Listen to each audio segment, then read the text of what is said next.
Bonjour, bonjour, me voici en direct comme tous les mardis, je vérifie que ce soit bien le cas.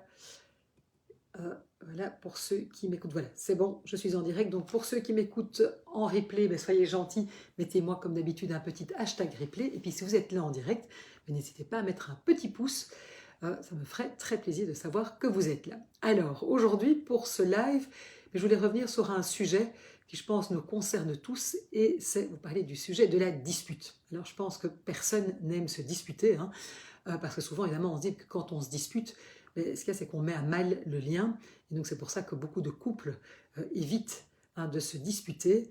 Or, ici, ce qui est intéressant, ce dont je voulais parler, c'est que je pense que se disputer, finalement, est inévitable. Ça nous arrive à tous. Et en fait, c'est de se dire, mais comment, justement, parce que quand on se dispute, souvent, ce qui se passe, c'est que ça met de la distance, hein, et on se rend compte qu'on n'en parle pas, il y a quelque chose qui est cassé.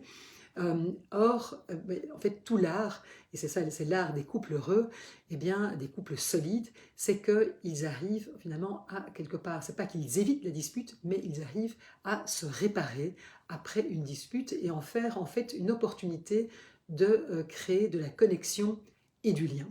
Et donc, ce que je voulais vous partager aujourd'hui, vous allez voir, ce sont en fait 5 habitudes qui sont très simples. D'ailleurs, peut-être qu'il y en a déjà là-dedans que vous utilisez de manière en fait inconsciente. Et donc ce sont des habitudes toutes simples qui sont quand même vachement puissantes et qui vont justement transformer un conflit, une dispute, en une opportunité de lien. Et en fait, ce sont justement des outils, hein, ce que j'appelle ces habitudes, ces outils que les couples, j'ai envie de dire solides, les couples heureux utilisent très souvent sans le savoir. Et donc l'idée, c'est de vous mettre ça à la conscience. Alors, première habitude, eh bien, c'est de ces couples justement qui sont solides, c'est que, première habitude, ils vont pouvoir en parler de leurs disputes, de leurs conflits, une fois calmés, au lieu de tout mettre sous le tapis. Hein, parce qu'on voit que, en fait, c'est ça vraiment le secret, un des secrets, hein, plutôt que d'éviter, hein, d'en parler et puis de créer de la distance et de la déconnexion, eh bien, les couples heureux, ils n'ont pas peur de revenir sur ce qui s'est passé. Bien sûr, ils vont attendre que les émotions, hein, j'ai envie de redescendre, parce que c'est sûr que, hein, quand on est activé, ce n'est pas le moment d'en parler, mais en tout cas, ils vont prendre un temps dans le calme pour reparler de ce qui s'est passé. C'est-à-dire qu'ils vont revenir sur leur dispute plutôt que de tout mettre en se disant bon ben voilà, c'est pas grave, j'écrase, hein, le fameux j'écrase, mais on voit bien qu'à force d'écraser, tout à coup à un moment ça explose et ça ne règle rien. Et donc ils vont revenir sur leur dispute et mais en fait en parler ouais, voilà, avec des questions ouvertes en disant mais voilà, qu'est-ce que cette dispute a touché en toi? Qu'est-ce qui s'est passé? Est-ce que peut-être que je suis passé à côté de quelque chose? Donc ils ne vont pas avoir peur de revenir dessus et de débriefer. Et donc ici, attention, hein, on vient réparer, on ne vient pas chercher un coupable, ça c'est important. Et donc en fait on vient surtout essayer de comprendre ce qu'il s'est passé, comprendre pourquoi on s'est disputé.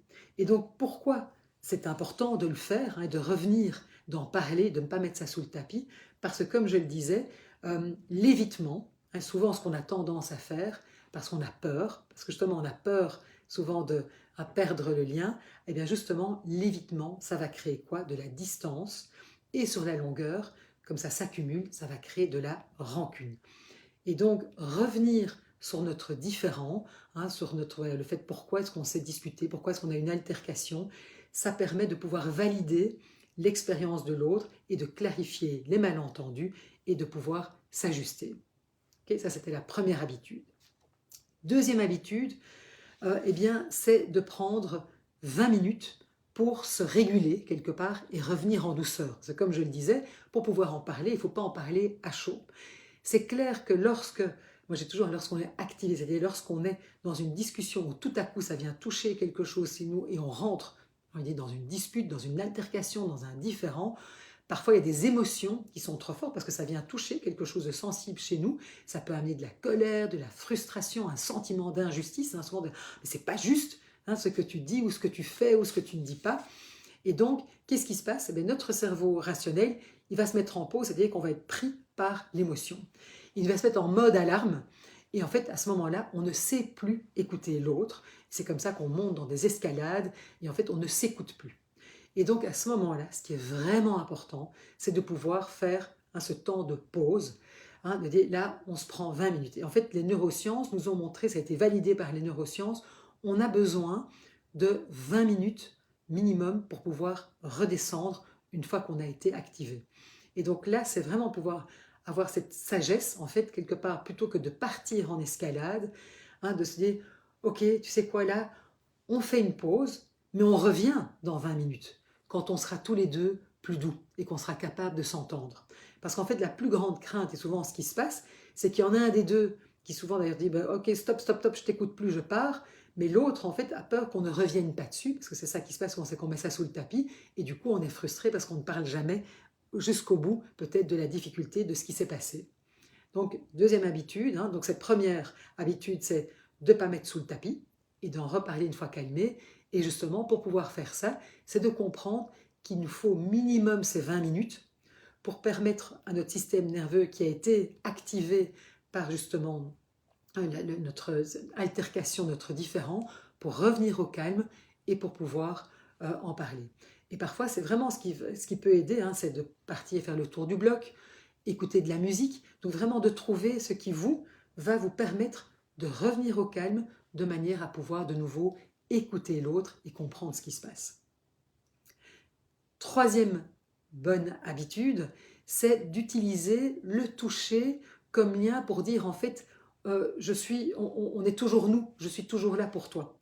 C'est-à-dire qu'en fait, c'est pas évident, mais vraiment, je vous suggère d'essayer d'utiliser ça.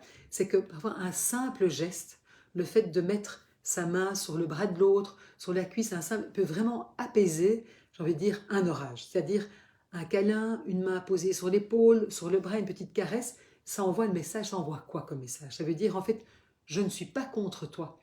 En fait, même si on n'est pas d'accord, eh bien, je suis toujours là. Vous voyez, donc on est encore, donc c'est montrer que le nous est toujours là et que c'est pas parce qu'en fait, la plus grande peur qu'on a tous, c'est que si on a un différent, s'il y a quelque chose pour lequel on a un différent, on est en dispute, on n'est pas d'accord, c'est que ça va venir casser le lien. Et donc c'est montrer à l'autre que même si je ne suis pas d'accord, même si je suis très fâchée ou même si je suis très en colère par ce qui se passe, mais quelque part, je t'aime encore et je suis toujours là. Parce qu'on sait que le toucher physique, justement, qu'est-ce que ça va libérer? Ça va libérer de l'oxytocine. C'est quoi? C'est l'hormone de l'attachement et ça va favoriser l'apaisement émotionnel. Et de montrer que tu sais quoi? Même quand on est en bagarre, eh bien tu es en sécurité avec moi.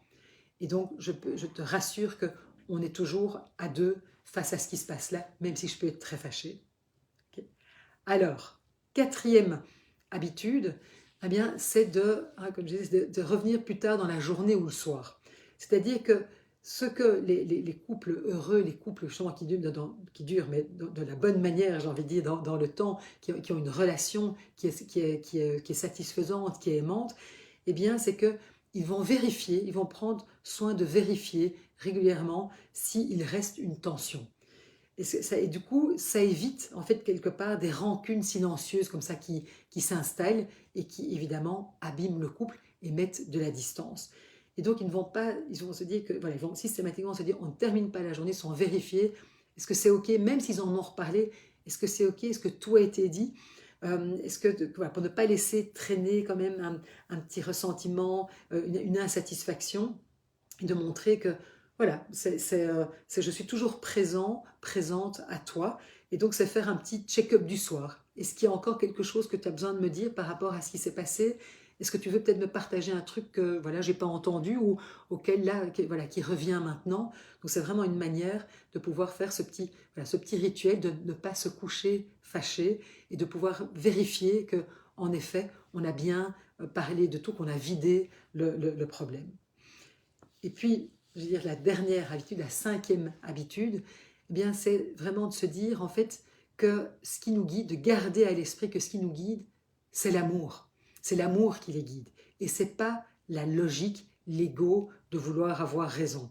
Et donc, réparer, justement, après un conflit, une altercation, un malentendu, ce n'est pas toujours de trouver une solution, mais c'est de se rappeler que malgré le désaccord, eh bien, l'amour est toujours là. Et parfois, c'est de se dire en fait que on peut être d'accord, qu'en fait, on n'est pas d'accord sur ces trucs-là. Et l'histoire ici, et souvent ce qui se passe, c'est qu'on veut gagner la dispute, on veut montrer, on veut prouver qu'on avait raison. Et en fait, ici, ce n'est pas l'idée de gagner, de prouver qu'il y a un gagnant, un perdant, qui a raison, de mettre l'ego là-dedans. Mais non, en fait, c'est de se rappeler que ce lien entre nous, il est toujours fort. Donc, même si on s'est pris la tête, je tiens à toi. Hein, on va s'en sortir, comme d'habitude, parce que l'amour, quelque part, notre amour est plus fort. Ou même quand je ne suis pas d'accord avec toi, ou que je me sens... En fait, je suis reconnaissant d'être avec toi. Et donc, c'est vraiment montrer, en fait, quelque part, ces gestes, ces paroles d'amour, c'est ça qui va, en fait, quelque part, pouvoir réparer ces micro-déchirures, parce que c'est vrai que quand on est dans le conflit, ben oui, on se fait mal. Et ça, c'est montrer que malgré ça, eh bien, c'est toujours l'amour qui va l'emporter. Parce que, quand même, si je suis très fâchée, ben je suis quand même heureuse d'être avec toi. Donc vous voyez, les couples heureux, ce ne sont pas des couples qui ne se disputent pas, parce que ça, je pense que c'est vraiment, d'ailleurs je le vois, ce n'est pas se disputer qui est la difficulté, mais c'est comment on peut se retrouver après une dispute, comment on peut se réparer. Et donc, vous voyez que ce n'est pas des grandes théories, ce sont des choses très simples. Peut-être d'ailleurs qu'il y a des choses que vous faites, voilà, et qu'aujourd'hui c'est mettre à la conscience, peut-être toute une série de choses que vous faites déjà de manière très consciente, enfin inconsciente, j'ai envie de dire, dans votre couple, ou bien peut-être se dire, oh mon Dieu, mais c'est vrai que moi, comme j'ai peur du conflit, j'ai peur que justement, eh bien moi j'ai tendance à mettre sous le tapis. En fait, vous voyez bien, c'est pas le conflit qui abîme, mais c'est le fait de ne pas arriver à se réparer après le conflit. Et donc, j'aurais envie de vous dire, tiens, par rapport à ce que je vous ai partagé, hein, ces 5 habitudes, voilà, des couples heureux, quelle est peut-être celle que d'abord que nous on applique déjà, ou peut-être quelle est celle qui me parle le plus.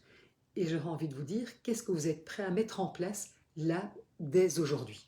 Et s'il vous plaît, soyez gentils, peut-être partagez-le moi, peut-être dites-moi comment ça vous a parlé, est-ce qu'il y a des choses qui sont difficiles pour vous, qui vous semblent absolument inconcevables, vraiment très compliquées, ou au contraire, dire, ah mais tiens, ça je pourrais essayer, je serais très curieuse d'avoir vos retours sur ce sujet et pour justement apprendre finalement pas d'éviter, alors je ne vous dis pas qu'il faut tout le temps se disputer, c'est pas ça le but non plus évidemment, mais c'est de ne pas avoir peur à un moment d'avoir un différend et de ne pas être d'accord, mais justement de voir, tiens, et que si à un moment ça dérape, parce que c'est normal, ça fait partie de notre condition humaine, il y a un moment où inévitablement il va y avoir une frustration, quelque chose pour lequel on n'est pas d'accord, eh bien comment on va pouvoir se réparer après ça si justement à un moment c'est parti dans les tours ou que on a pu s'énerver l'un l'autre ou se blesser bien malgré nous.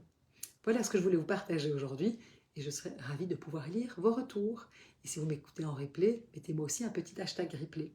Merci beaucoup et à la semaine prochaine.